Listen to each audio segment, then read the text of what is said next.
From Knowles Pride down in Tallahassee, he said, "What are your honest thoughts after being able to see inside Florida State?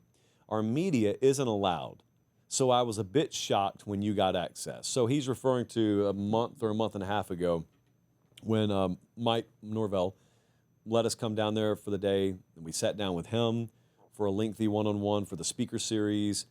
And yeah, there have been some changes down there. So their media policy is a lot different than it was last year. Last year, it was like open as any program in America.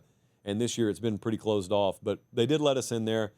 Look, you know the trade-off there. The trade-off is when they give you that kind of access, it's because they trust you.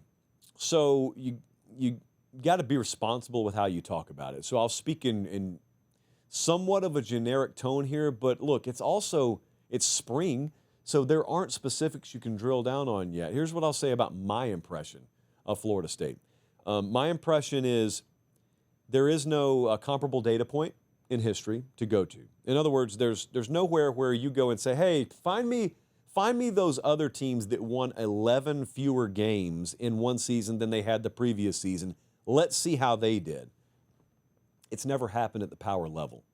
We have told you a couple of times over the last month, the only other time that's happened like in any level of football, G5, power, whatever, was when Ellis Johnson came into Southern Miss and basically he grabbed the stick and then pushed it, and they just took a nosedive into the Mississippi countryside. This is the only other time it's happened. And then it happened at Florida State last year. So you walk in and you don't know what to expect. And I'll say this about Mike Norvell. Man, you'll never hear me say a bad thing about the character of Mike Norvell. I've got immense respect for him, just immense amounts of respect for him. But here's the thing about being nice and being a principled guy and being really fun to be around.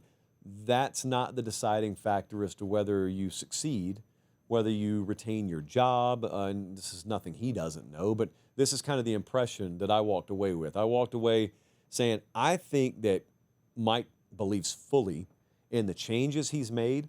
He brought in 2 new coordinators. Tony White from Nebraska, that's a huge get. It's a huge get. And they feel that way. The Gus Malzahn hire was a little more head-scratching to me, not because Gus hasn't proven himself, just because it came out of left field, more so than anything. But you're relying on a transfer quarterback again this year. You are not being able, this is what I keep going back to, you're not able at Florida State to just say, yeah, we lost last year, but our young crop of talent, they'll be another year older. They're our homegrown product, like they're our hope. Well, that's not really there because they haven't recruited all that well.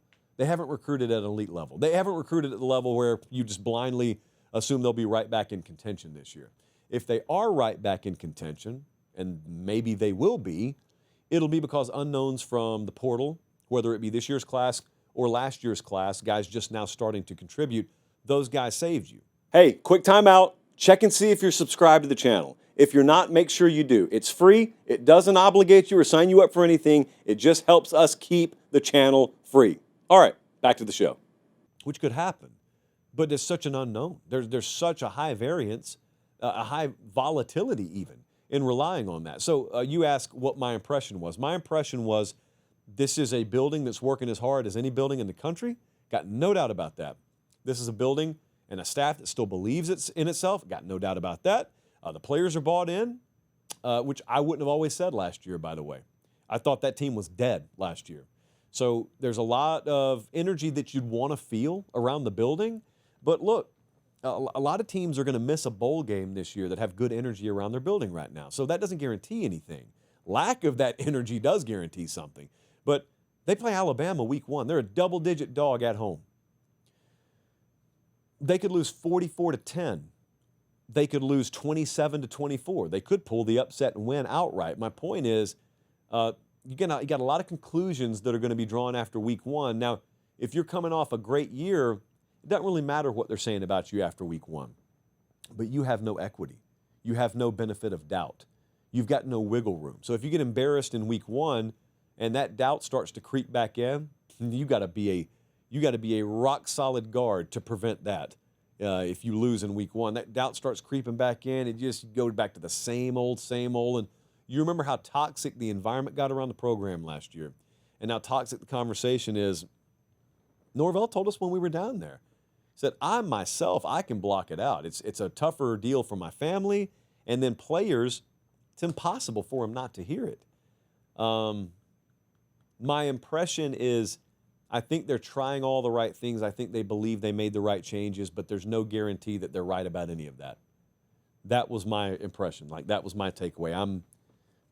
I'm as undecided or as unsure about Florida State this year as any of the major programs.